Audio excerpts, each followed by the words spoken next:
इनका मिस्टर को ही सोचा नहीं, उम्र जिनका है जैसे अभी 20-22 साल के आखिर तो 30 साल तक देखिए, 32 साल तक देखिए, मैं नहीं करें कि नहीं देखिए, शादी कर लीजिए।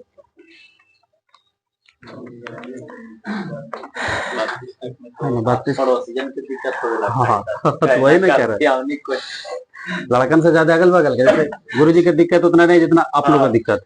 जब तक तो कर लेते सर बरातू राती चल बगलवन वाला भी टोला पड़ोसी बोले लगता बेटा कब तक पढ़ तू, बूढ़ा तक पढ़ता ही है।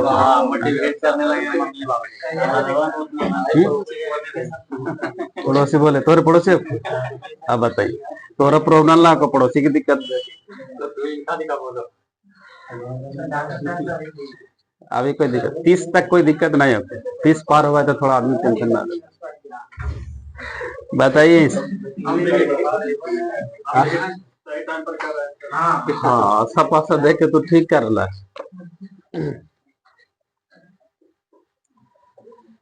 क्वेश्चन था आपका लगभग 30 डिग्री उत्तरी और दक्षिणी अक्षांश के क्षेत्र या उपोष्ण उच्च वायुदाब कटिबंध से भूमध्य रेखीय निम्न वायुदाब कटिबंध की ओर बहने वाली हवा को क्या कहते हैं? सिंपल से बोलेंगे लगभग 30 डिग्री उत्तरी और दक्षिणी अक्षांश के क्षेत्र में बहने वाली हवा को क्या कहा जाता है? कौन सी हवा? आगे फर्स्ट प्रश्न यही था। लगभग 30 डिग्री उत्तरी और दक्षिणी अक्षांशों के क्षेत्रों या उष्ण उच्च वायुदाब कटिबंध से भूमध्य रेखीय की ओर निम्न बहने वाली हवा को क्या कहेंगे? कोई व्यापारी पवने इसको बोलते हैं, 30 डिग्री के आसपास जो चलता है जिसको व्यापारी पवने। यहां से बताइएगा मौसम या समय के परिवर्तन के साथ जिन पवनों की दिशा में बदल जाती दिशा उसे कौन सा पवन कहते हैं? मौसम या समय के परिवर्तन के साथ जिन पवन की दिशा बदल जाती है उसे कौन सा पवन कहते हैं? मौसमी पवन बोलते हैं इसको। प्रश्न आगे से बताइएगा स्थल समीर और समुद्र समीर जो है ये किस प्रकार की पवन का उदाहरण है?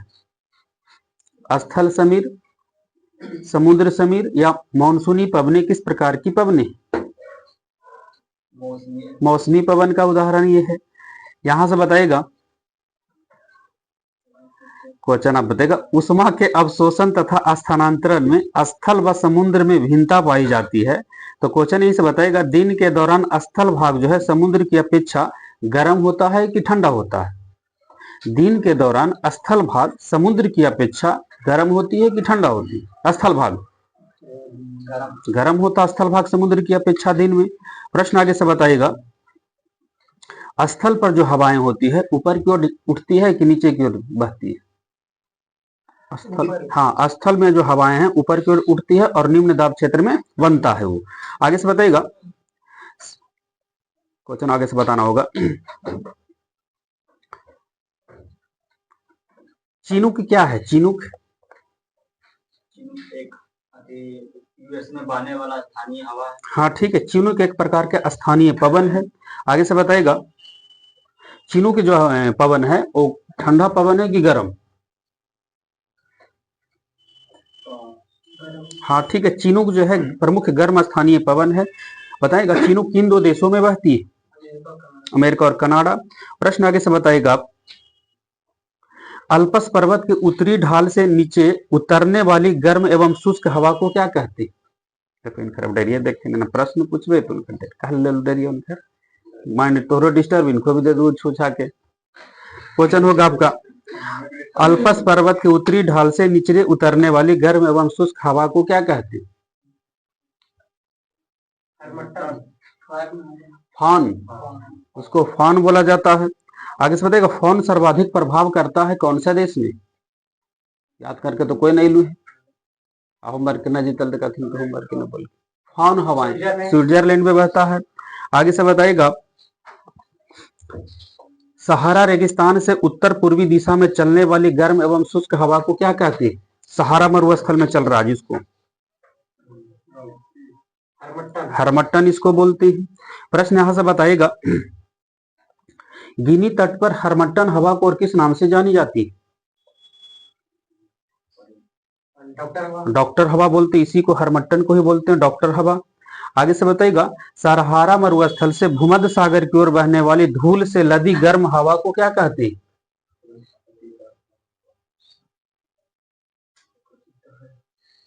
धूल से भरी हवा को क्या कहा जाता है? सहारा मरुस्थल से भूमध्य सागर की ओर बहने वाली हवा को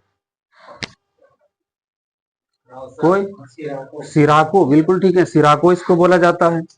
बताना होगा इस आपका, सिराको हवाएं अनेक देश में बहता है ना। क्वेश्चन में से बताएगा कि जब भूमध्य सागर पार करती है सिराको हवा तो आर्द्र हो जाती है, और ये जो है किस देश में पहुंच जाती है? सिराको हवाएं, सिराको हवा भूमध्य सागर पार करती है तो आर्द्र हो जाती है, और वह कौन सा देश में पहुंचती है? इटली में पहुंच जाती है। बताइएगा, सिराको हवा के अलग अलग देश में अलग अलग नाम है, उन्हीं में से बताना होगा आपका, सिराको को बताना होगा आपका।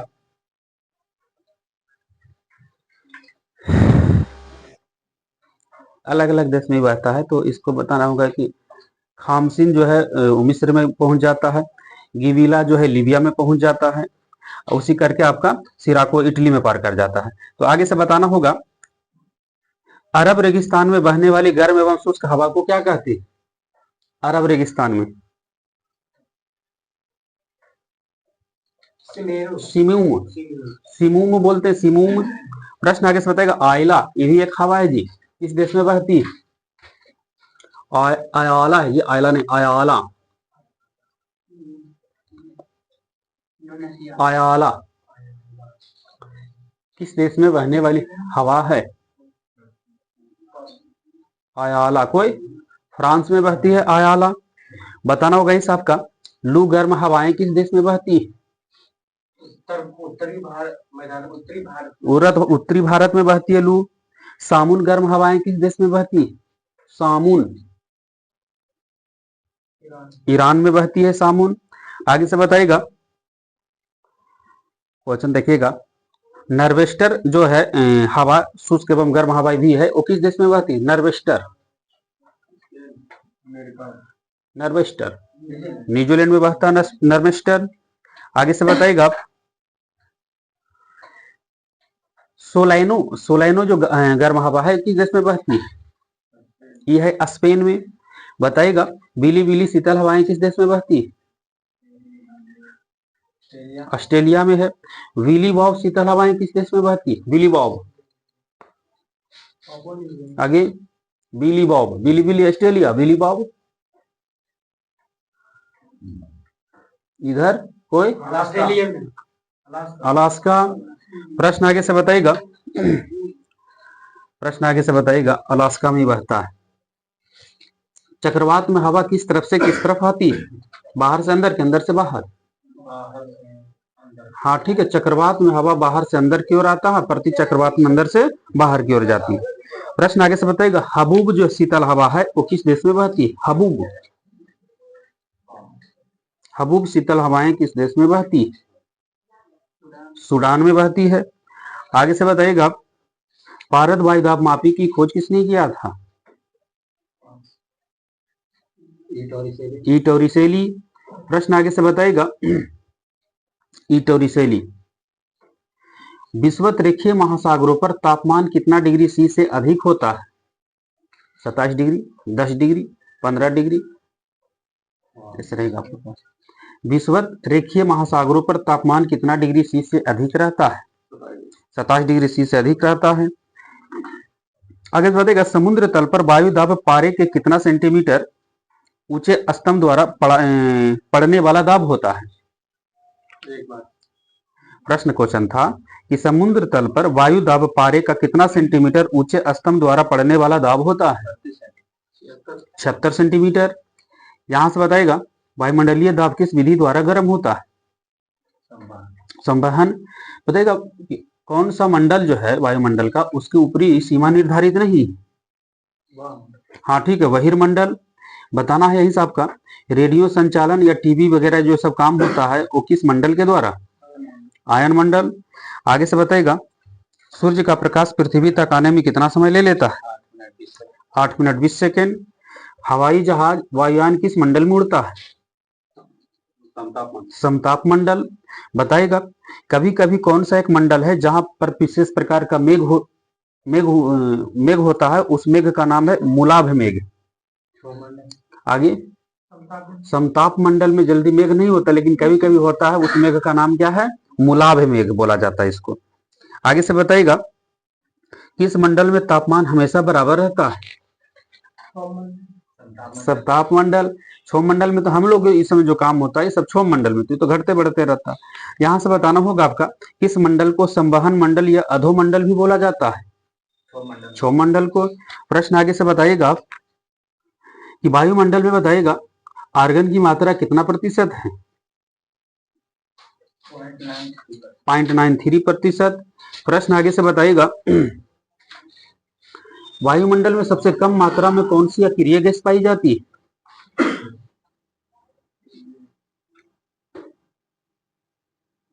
जेनॉन। आगे से बताइएगा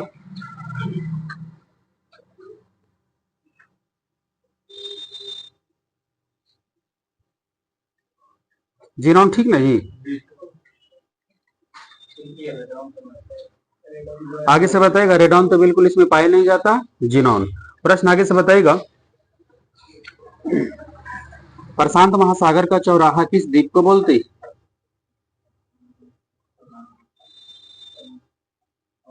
हवाई द्वीप। क्वेश्चन आगे से बताइएगा ऑप्शन अगर आपके पास इस ढंग से मिले कि वायुमंडल में सबसे कम मात्रा में कौन सी गैस है?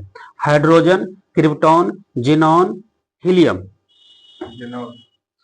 आगे अब यहां पर देखिएगा, समझिएगा थोड़ा सही सा।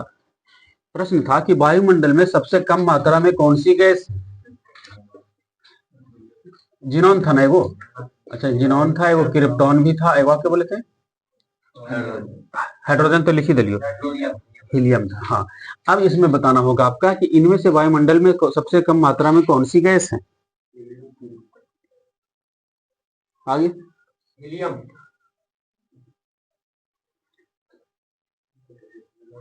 इधर आर्गन है, आर्गन ऑप्शन है जी, तो भारत तो गड़बड़ है। ऑप्शन दलियो ये, इसमें ऑप्शन यहाँ दे, उसमें बोल लिया हम ऑप्शन यहाँ दे लीजिए कि वायुमंडल में इनमें से कौन सी गैस नहीं पाई जाती, सबसे कम मात्रा में पाई जाती। तो तूने मुड़िया उलट के कर रखी, ये वाला ना बोली सर। देखिएगा इसके हिसाब से अगर रहेगा तो सबसे कम मात्रा में कौन हो जाएगा आपका? हाइड्रोजन। अक्रिय गैस में अगर बातचीत करेंगे तो सबसे कम मात्रा में कुछ हो जाएगा? जिनॉन। ध्यान दीजिएगा। और वैसे सबसे ज्यादा मात्रा में कौन सा गैस है? नाइट्रोजन। ठीक है, 78%। हाइड्रोजन वायुमंडल में, हाँ जी, हाइड्रोजन जो है वायुमंडल में, वायुमंडल में सबसे कम मात्रा में कौन सी गैस? इसके बातचीत ब्रह्मांड में कहेंगे कि सबसे ज्यादा कौन सा तत्व है? तो हाइड्रोजन। अब वायुमंडल में सबसे कम मात्रा में इसके हिसाब से बताना है तो क्या बोल रहा है? हाइड्रोजन। रेडॉन तो पाबले नहीं जाता। अक्रिय गैस की बातचीत करेंगे, 5 अक्रिय गैस पाई जाती है, उसमें सबसे कम अक्रिय गैस कौन है? जिनॉन। हाइड्रोजन कम पावल जाता है, तो वायुमंडल में हाइड्रोजन नहीं पावल जाती कम। 78% नाइट्रोजन है को 78% नाइट्रोजन, 21% को जी ऑक्सीजन। आर्गन के अपने बतेलू अभी 0.93% लगभग 1%। तो बाकी जो जरी मनी न के बराबर ओरे में से 5 गो अक्रिय गैस भी और हाइड्रोजन भी इसमें है न के बराबर। बताना होगा आगे साहब का हाइड्रोजन आपको कितना? 0.405%। आगे से बताना होगा आपका, देखिए हम बता देते हैं थोड़ा सा क्लियर और 0.7% जो बचा है, 0.93 कुछ हो गया था आर्गन है ना, 0.93 ना जी, तो 0.07 ये ना क्या बच लीजिए। अब इसी में से 5 गो को अक्रिय गैस और एगो हाइड्रोजन भी हो तो उसी में से तोड़ देना है। हाँ CO2, हाँ CO2 एरे में है, वो तो आप ले लेगा 0.03 भी ले लिया है, तो बाकी बच गया 0.04, उतने में सबको बांट देना है। आगे से बताइएगा नागासाकी किस द्वीप पर बस आखिर करे? आगे नागासाकी। होन्सो खत्म हुआ तब तो बदल ही सकते थे, क्यूशु द्वीप पर है नागासाकी। प्रश्न आगे से बताइएगा आपका जापान की राजधानी टोक्यो किस द्वीप पर? ये है होन्सु द्वीप पर। प्रश्न आगे से बताइएगा मीठे जल की विश्व में सबसे बड़ा झील कौन है जी? देखो सुपीरिया झील। रुडोल्फ झील किस देश में? कोई शांत रहे ना तो खड़ा करबो ना बदे बजा सबे कोई के खड़ा कर दो ना हल्ला करवा। रुडोल्फ झील किस देश में है? ना बताएगा तो हम खड़ा हो जाएगा, वो ढंग के कर देंगे काम सब पर, सब क्वेश्चन अवेलेबल। रुडोल्फ झील किस देश में है?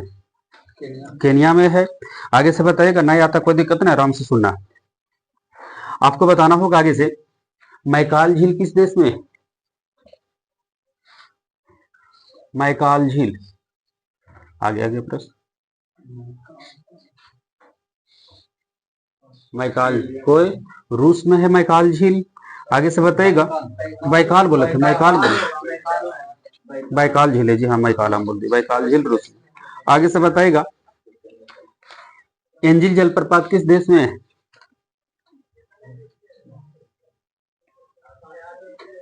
एंजिल जलप्रपात, आगे एंजिल जलप्रपात वेनेजुएला में है। प्रश्न आगे से बताएगा, बैठ जा भी नहीं कह लियो, रूल लागू कर दो, कर लियो कि थोड़ा शांत रहिए। नील नदी का उद्गम स्थल कहां से निकलता? नील नदी, हाँ विक्टोरिया झील। नील नदी कहाँ गिरती है? भूमध्य सागर में गिरती है। बताना होगा आगे से आपका, पाक जल डमरू मध्य किन दो खाड़ी को अलग करता है? देश नहीं बताना है, खाड़ी बताना है। पाक जल डमरू मध्य जो है किसको किसको अलग करता है?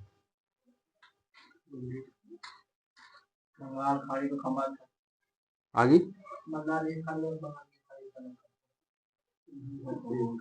पाक जल डमरू मध्य किन दो देशों को रहेगा? तो भारत और श्रीलंका। लेकिन बताना होगा आपका, किसको किसको अलग करता है? खाड़ी को जरूरी नहीं कि दोनों बोलना है, लेकिन जिसको जिसको अलग करता है बताना है। एक तो बंगाल की खाड़ी है ही, एक वो बताना है आगे।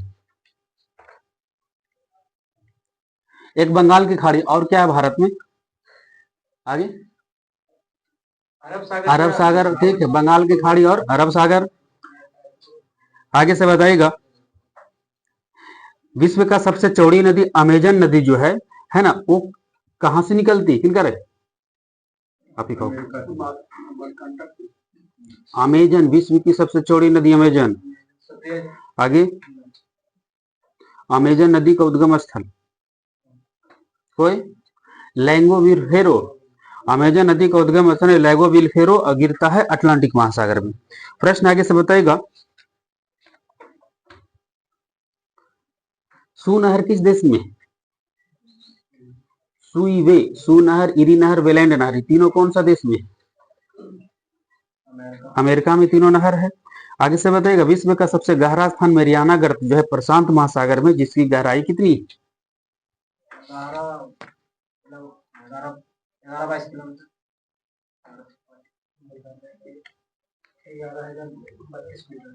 हाँ ठीक है, 11,032 मीटर या 11,022 मीटर ये नजर आता है। वही 32-33 में बच लो कुछ। आगे से बताइएगा, प्रश्न आगे से बताएगा, सार्गेसो सागर को सबसे पहले किस देश के नाविक ने देखा था? स्पेन के नाविक ने देखा था। विश्व में बताइएगा, सबसे अधिक क्षेत्रफल वाला देश कौन है? रूस। विश्व में सबसे अधिक जल क्षेत्रफल वाला देश कौन है? कनाडा। बगल से क्वेश्चन होगा आपका, क्वेश्चन देखिए क्या कर आपको, चौथा सबसे बड़ा महाद्वीप बताइएगा।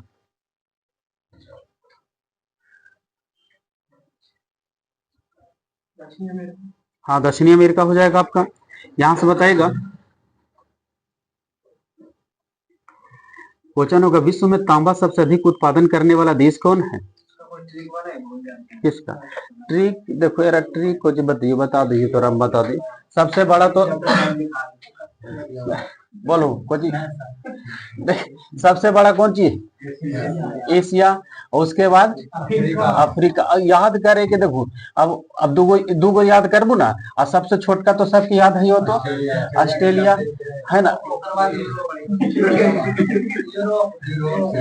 सबसे छोटा तो ये है। अब देखेगा, अब यहाँ एशिया अफ्रीका दूगो याद करूँ ना, तो दूगो अपने से याद हो, तो उत्तरी अमेरिका और दक्षिणी अमेरिका, उत्तरी अमेरिका और दक्षिणी अमेरिका हो जाएगा। जो पांचवा जो है कौन है?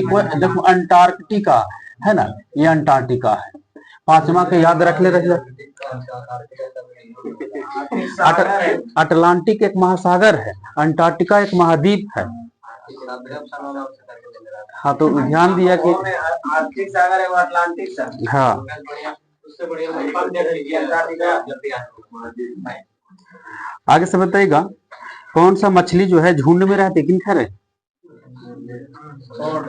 पॉड नहीं, क्रील मछली जो है। आगे से बताइएगा आपका होगा क्वेश्चन ये से तांबा चिली में, चांदी मैक्सिको में, हुरहुरा रहे नहीं, चांदी मैक्सिको, तांबा चिली में। आगे से बताइएगा चिली देश। आगे से बताइएगा हाँ आगे से बताइएगा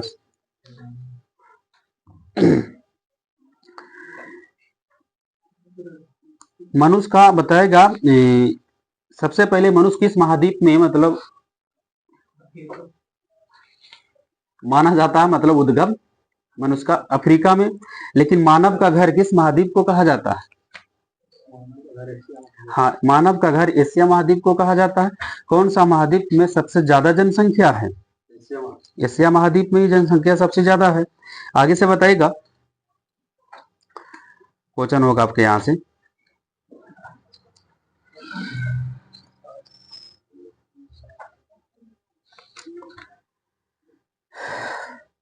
क्वेश्चन आपका ये है कि कौन सा ऐसा एक महाद्वीप है जहां एक भी ज्वालामुखी नहीं है? ऑस्ट्रेलिया में भी एक भी ज्वालामुखी नहीं है। आपका क्वेश्चन था कि पृथ्वी के अंदर कितना जाने पर 1 डिग्री सी तापमान बढ़ जाता है? मैं समझ लू पृथ्वी के अंदर कितना जाइएगा, तो अंदर जाइएगा तो मीटर में जाइएगा ना, फीट में जाइएगा तो मीटर में बताना है आपका, डिग्री सेंटीग्रेड में थोड़ी जी। वो कितना गहराई अंदर जाएंगे तो 1 डिग्री सी तापमान बढ़ जाएगा। आगे पृथ्वी के अंदर 32 मीटर जाइएगा तो 1 डिग्री सी तापमान बढ़ जाता है।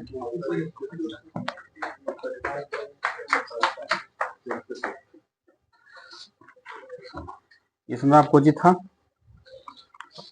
कितना लीजिए 100, मॉडल सेट वाला में कितना था बताइएगा। आंख के लेंस के धुंधला हो जाने को क्या कहिएगा? नहीं धुंधला हो जाए तो ऑपरेशन करा लेता है तो ठीक हो जाता। मितिया बिंद ठीक है। बताइएगा इसे शरीर का वह कौन सा भाग है जहां पित्त बनता है? लीवर में पित्त बनता है, लेकिन जमा होता कहाँ? पित्ताशय में। आगे से बताना होगा आपका वह अम्ल कौन है जो अमाशय रस में रहता है? हाइड्रोक्लोरिक अम्ल। बताइएगा इसे इंसुलिन कहाँ से स्रावित होती है? अग्नाशय। मानव शरीर का सबसे कठोर पदार्थ बताइएगा? एनामेल। बताइएगा ऑक्सीटोसिन का प्रयोग जो सुई होता है किस काम के लिए करते हैं? कहाँ पर इस्तेमाल होती है ऑक्सीटोसिन? हाँ ऑक्सीटोसिन का प्रयोग जो होता है गाय भैंस से दूध निकालने के लिए। आगे से बताइएगा ऑस्टियोसाइट पाया जाता है शरीर के किस अंग में? हड्डी में। बताइएगा दूध पिलाने वाली माँ को प्रतिदिन आहार में प्रोटीन की आवश्यकता पड़ती है कितना ग्राम? दूध पिलाने वाली को, हाँ दूध पिलाने वाली माँ को प्रतिदिन आहार में प्रोटीन की आवश्यकता 65 से 70% के आसपास, 65 से 70 ग्राम चाहिए। खाली काम कार्यशील महिला रहता ना, खाली काम करने वाला तो 45 ग्राम, लेकिन दूध पिलाने वाले के लिए 65 से 70 ग्राम। आगे से बताइएगा भ्रूण का भोजन प्राप्त होता है किस अंग के द्वारा? गर्भनाल। आगे से बताइएगा थायरॉक्सिन क्या है? एक प्रकार का हार्मोन। थायरॉक्सिन एक प्रकार का हार्मोन है।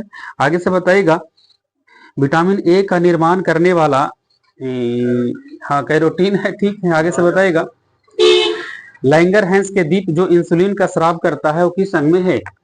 अग्नाशय। शरीर का दूसरा सबसे बड़ी ग्रंथि कौन मानी जाती है? अग्न्याशय। बताइएगा मिश्रित ग्रंथि किस ग्रंथि को बोला जाता है? कौन सा शरीर की ग्रंथि है जो बाह्य ग्रंथि और अंतःस्रावी दोनों है जी, यानी मिश्रित ग्रंथि। आगे अग्न्याशय। प्रश्न आगे से बताइएगा वृद्धि हार्मोन स्रावित होता है किस अंग से? वृद्धि हार्मोन कौन सा ग्रंथि? हाँ पिट्यूटरी ग्रंथि। विटामिन डी का रासायनिक नाम बताइएगा? कैल्सीफेरॉल। बताएगा कार्बोहाइड्रेट के अलावा हमारे आहार में ऊर्जा का एक मुख्य स्रोत क्या है? वसा भी है। बगल से बताइएगा ऑक्सीजन को ले जाने और कार्बन डाइऑक्साइड को लाने का कार्य कौन करता है? आरबीसी करता है। प्रश्न बताएगा किस विटामिन में क्वार्ट पाया जाता है? B12। बगल से बताएगा जठर रस से निकलता है, जठर रस किस अंग से निकलता है? इससे है आगे, जठर रस किस अंग से निकलता है? अमाशय। प्रश्न आगे से बताएगा मानव में श्वसन दर कब सबसे कम कब होगा? सांस कब कम लेगा? हाँ ठीक है, सोते समय जब खराटा ले रहा है तब वो सबसे कम श्वसन दर है उसका। आगे से बताइएगा आंख में जाने वाली प्रकाश की मात्रा को नियंत्रित कौन करता है? आयरिस करता है। बताइएगा कौन सा हार्मोन लड़ो या उड़ो हार्मोन कहलाता है? एड्रीनेलिन। आगे से बताइएगा क्वेश्चन देखिए आपका है कि महिलाओं में अंडाशय पाया जाता है, इससे निकलने वाला हार्मोन कौन सा है? एस्ट्रोजन। ठीक है।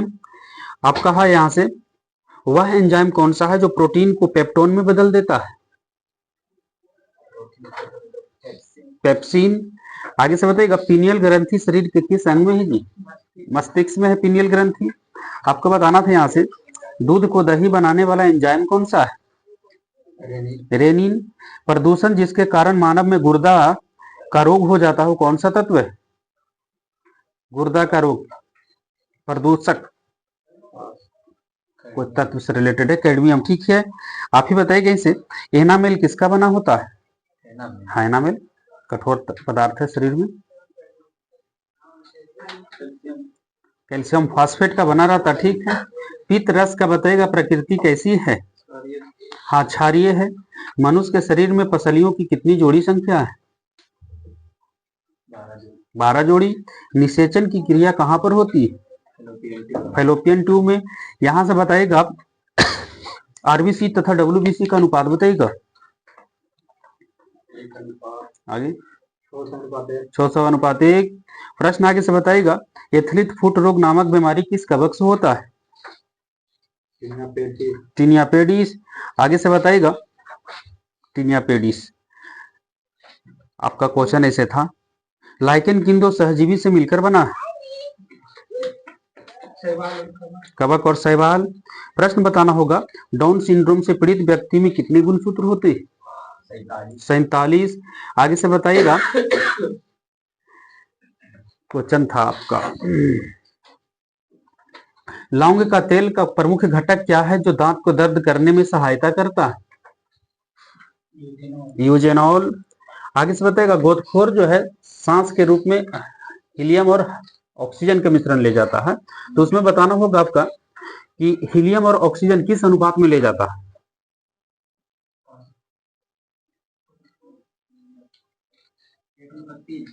हीलियम और ऑक्सीजन किस अनुपात में ले जाता? नहीं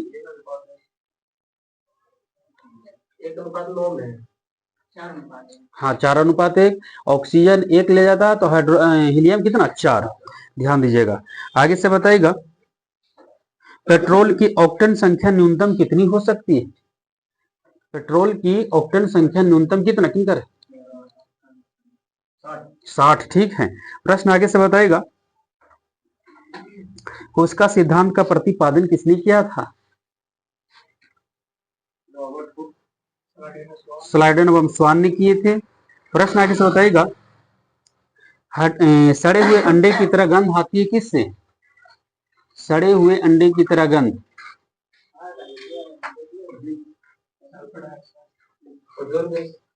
ओजोन गैस से सड़ी हुई मछली की तरह गंध, सड़े हुए अंडा का तरह। हाँ ठीक है हाइड्रोजन सल्फाइड से।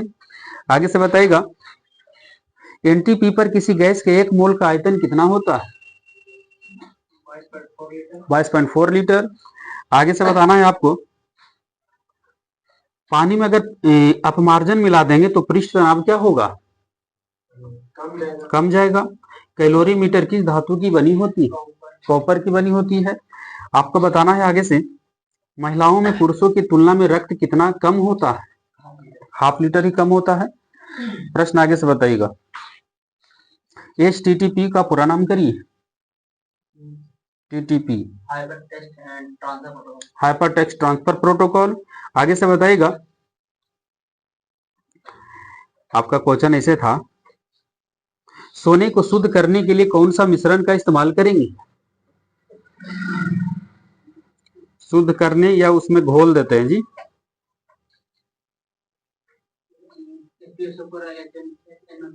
हाँ ठीक है, H2SO4 इंटू, वो तो अलग हो जाएगा, अलग अलग बताने पड़ेगा ना फिर। जैसे एक तो सल्फ्यूरिक अम्ल, ठीक बोल रहे हैं, और एक बोलेगा सल्फ्यूरिक अम्ल, एक नाइट्रिक अम्ल बोल सकते हैं, नहीं नाइट्रिक तो दोनों मिला रहे हैं ना, H2SO4 इंटू प्लस HNO3 करके उससे बता रहे हैं, तो मिलाना नहीं है, अलग अलग सल्फ्यूरिक अम्ल होना चाहिए ना, तो ये हाँ तो ठीक है। ऐसे अम्लराज ना तो एक्वारेजिया में भी काम कर जाता है, वो तो एक्वारेज करिएगा ना तो अलग हो जाएगा। 3HCl प्लस 1HNO3 किसका है? एक्वारेजिया को मिश्रण है ना, अम्लराज का मिश्रण है। लेकिन इसको शुद्धिकरण में सल्फ्यूरिक अम्ल या नाइट्रिक अम्ल का इस्तेमाल कर सकते हैं। भारत ने अपना पहला उपग्रह कब छोड़ा था? स्मॉल डिटेल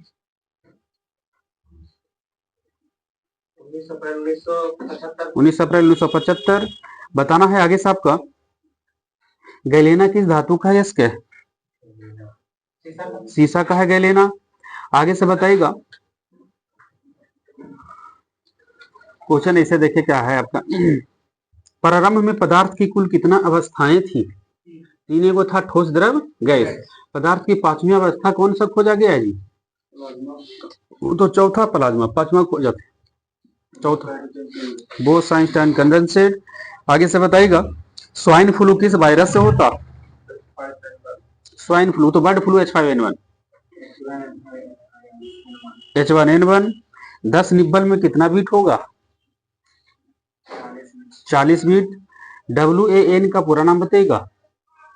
क्या बोलूं? आगे वाइड एरिया नेटवर्क। आगे से बताइएगा, कोबोल का फुल फॉर्म करिए।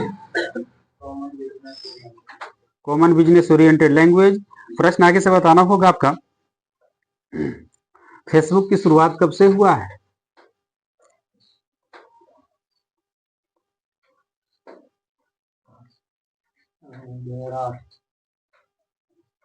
फेसबुक की शुरुआत कब? 2004। बताइएगा, परम 8000 क्या है जी? कहाँ के?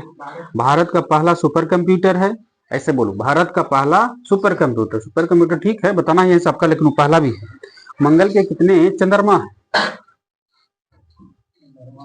देखिए यहाँ पर इस्तेमाल किया उपग्रह न करके चंद्रमा कह दिया, कहा कि चंद्रमा क्या है? एक प्रकार का उपग्रह है। तो यहाँ पर कहा कि मंगल के कितने उपग्रह न करके कहा मंगल के कितने चंद्रमा? तो क्या बोलिएगा? 2 गो फमोस और डिमोस। समांतर क्रम में जो प्रतिरोध को संयोजित किया जाता है उसका फॉर्मूला क्या है? R1 + R2 + R3। दोबारा नहीं बोलूं, समांतर क्रम में 1/R1 बराबर 1/R1 + 1। फिर से 1/R बराबर, हाँ अब हुआ सही, 1/R1 + 1/R2 + 1/R3 dot dot dot dot dot 1/Rn। ध्यान देना है। आगे से बताइएगा, आपका कोशिका का अध्ययन क्या कहलाएगा? साइटोलॉजी हो जाएगा आपका। आगे से बताइएगा, पीडीएफ का पूरा नाम बताइएगा। पीडीएफ पर्सनल और रखा हुआ है। आगे नहीं बोल रहे तो खड़ा हो कमले, तो गलत बोला हुआ, बीच में टुबका हो, तेज काम बंद हो। देखिए क्या होता है कि बात कम करिए और नॉलेज ज्यादा रखिए। पोर्टेबल डॉक्यूमेंट फॉर्मेट हुआ तो गलत बोल के दूसरा के नहीं डिस्टर्ब करबू।